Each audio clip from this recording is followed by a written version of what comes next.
در اینترنت ثبت ویدیوی نشر شده است که بنابر آن روز 3 ماه سال 2023 در جنگلزوره در کنار یکی از شهرهای روسیه جسد دو زن تاجیک را پیدا کردند. در این باره خبری رسمی نشر نشده است، ولی برخی خبر دادند که این حادثه در کنار شهر کتلنیکی، مکانی که از 18 ماه به این طرف به موج ریزهای گسترده عمان به ضد مهاجران تاجیک تبدیل یافته است رخ داده است. تا کنون مقامات رسمی از جمله سفارت تاجیکستان در مسکو این ثبت ویدیویی را شرح ندادند، ولی در ویدیویی که ظاهرا از طرف یک جوان تاجیک ثبت شده است، لحظه از درون جنگل برآوردن و بردن دست کم یک جسد نشان داده می شود.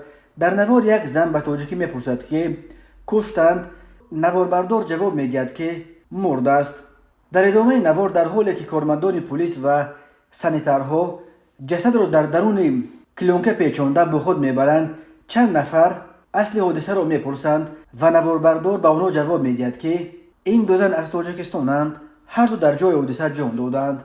یگان تفصیلات دیگر این حادثه معلوم نیست. به اداره پایگاه خبری بامداد هنوز میسر نشده است که کی و در کجای روسیه یافت شدن جسد را تحقیق کند، ولی آنهایی که ویدیو را نشر کردند میگویند حادثه روز 3 ماه در جنگلزوره در نزدیکی شهر کتلنیکی رخ داده است. نشر این ویدیو در حالی است که روزهای آخر از شهرهای گوناگون روسیه درباره افزایش ریدها به ضد مهاجران تاجیک خبرها به دست می‌رسند. از جمله مهاجران تاجیک از شهر کتلنیکی در کنار شهر مسکو شکایت دارند که از روزهای 18 تا 24 ماه در این شهرک ریدهای امان دایر شده حدود 400 تاجیک را دستگیر کردند. همین طور صبح 19 ماه نیروهای عمان و فسب به خوابگاه دانشگاه شهر کمسموز که لب امور فرو ریخته دوربین‌های نظارتی را خاموش کردند و دانشجویان تاجیک را که یگان عمل غیر قانونی صادر نکرده بودند بیرحمانه لطکوب نموده حجت‌ها و تلفن‌های آنها را مصادره نمودند.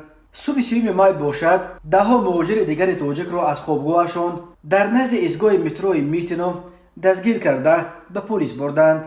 سفارت تاجیکستان گفت در میتینو 57 شهروند تاجیکستان را بازداشت کردند.